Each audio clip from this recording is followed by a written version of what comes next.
back to the Man Cave Podcast. As you see, there is no Dan here with me, but you got me. You got D in your life. You can take that to the bank with you. Anyways, episode 11. Welcome back. We actually have a Big Ten championship to talk about.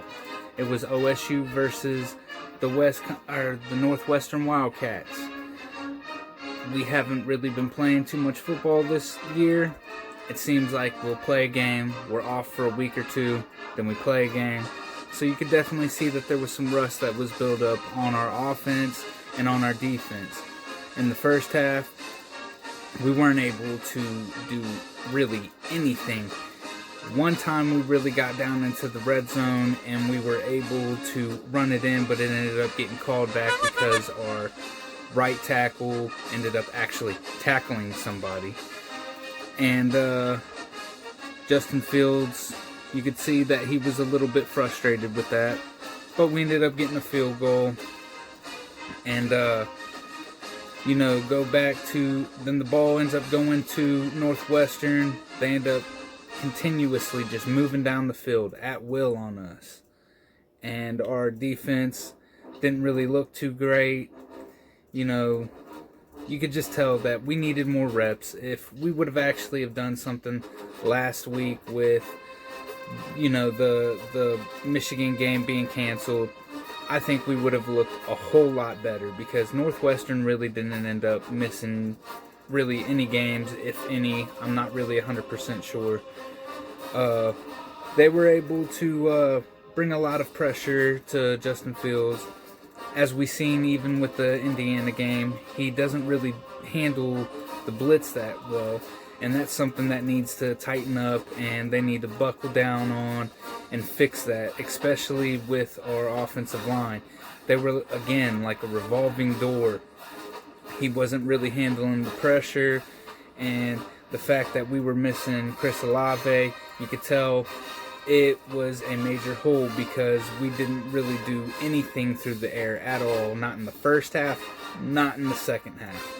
So we need to buckle that down. We need to do something about that. And when we were going into halftime with 28 seconds left, Justin Fields, he throws the ball over to Garrett Wilson, and Brandon Joseph just one-hands it right out the air. So, if he ends up keeping that up and he keeps playing with that intensity, he'll be a problem for us for years to come as long as he ends up staying here.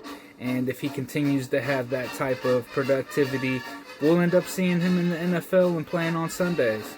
So, that's something that we can be proud of, at least as Big Ten fans, because everybody out there, they always love to just crap all over the Big Ten, all over Ohio State. You see that with Dabo Swinney and everybody else out there.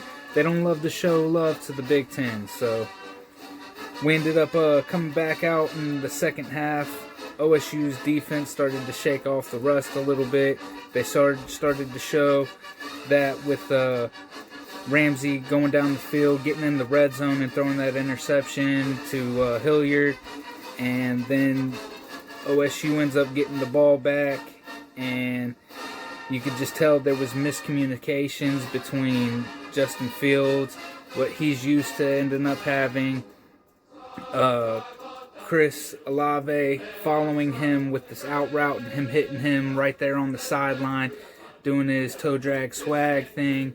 And this guy ends up cutting it up the field. I'm not really sure exactly who it was, and they just pick it off.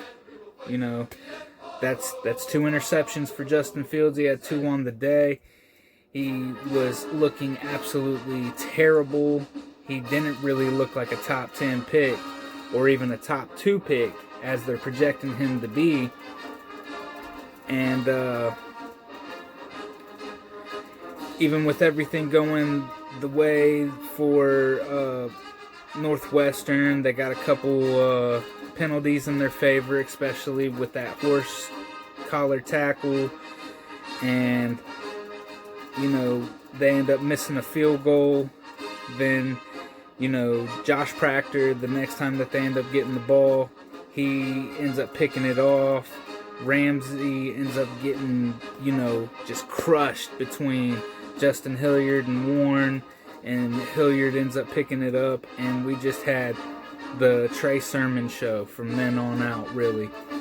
Every time that we were getting the ball back, we were just handing the ball off to Trey Sermon. That poor guy ended up running the ball, I don't even know how many times, but it was almost 30 times. He ended up getting 331 yards on the ground, and I'm sure he ended up loving that, because this is exactly what we ended up bringing him here for, to fill that void and that hole that we had with J.K. Dobbins going into the draft and going to Baltimore. And we just ended up needing somebody to be that change of pace back for Master Teague, even though he didn't really have too many reps out there on the field. He had a couple big runs in the first half, but it was the Trey Sermon show, man. He was out there preaching and doing his sermons. He was just doing his thing out there, and you could tell he was doing his thing and he was enjoying his moment. And if he ends up continuing doing this, this is exactly what we needed, and this is exactly what we had the year that we ended up going on that championship run. Everybody loves to sit there and show all the love that they possibly can to 12 gauge, but he didn't really look that good in the Michigan game. With JT Barrett going down, he didn't really end up looking that good. And it was just Zeke Elliott.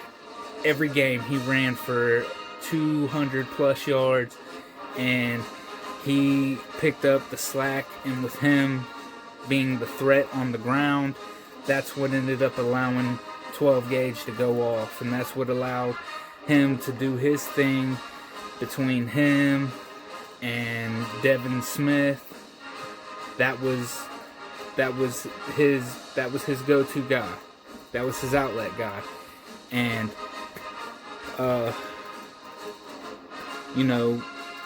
if Trey Sermon can pick up that slack and he can, when Justin Fields isn't on point for a game or isn't on for a series, if they can lean on him a little bit, he can fill that void and he can do what he has to do. And then we end up having Master Teague being the change of pace back, because I think that Trey Sermon ended up earning that starting role. Another thing that I wanted to talk about, Dabo Swinney, again, loving to have that Buckeye name in his mouth. He left us off of his coach's top 10. He put us at 11, behind Coastal Carolina. Like, seriously? You already gave us enough bulletin board material with you saying that we didn't deserve to be in the playoffs. Now you're sitting here and you're saying that we're not even a top 10 team. We're not even supposed to be in the playoffs at all, according to you, because we didn't play enough games, even though you gave us some love earlier this year saying that we were one of the top 4 teams that we deserved to be in there. If it was you on the other end and you ended up getting screwed over and you didn't end up playing as many games as we did because of the whole COVID protocol, and your conference doing the things that, Kevin Warren was doing to us, you would be sitting there saying, well, we won the ACC, we deserve this. Your toughest competition was against Notre Dame. Seriously, against Notre Dame. And I got love for Notre Dame because I'm Irish. But you don't deserve to be speaking about us. We already got enough bulletin board material from what happened to us last year with the BS targeting call that got Sean Wade thrown out. With the interception that ended up happening where we had the game in our grasp, but Justin Fields and the receiver were just off just a bit. So we got enough. We got enough already coming to us. We wanted this. This is why Wyatt Davis came back. This is why Sean Wade came back. And this is what we need. We need this. So you are the enemy. Keep remembering that. Keep talking about us. We have enough history as it is being 0-4 with you. And with everything with Cooper and everything else that has happened in the past. Keep that same energy when we end up hanging that L on you on the 1st. We are in the playoffs. We play Clemson in the Sugar Bowl. I'm going to do a preview next week. We play them on the 1st at 8 o'clock on ESPN. Tune in. I will be back with Week 15 NFL reviews. Show some love to Dan because he's been sick and this is why he hasn't been here the past 2 weeks. So, show some love, reach out to him, show some love to him. But I'll be back. Peace.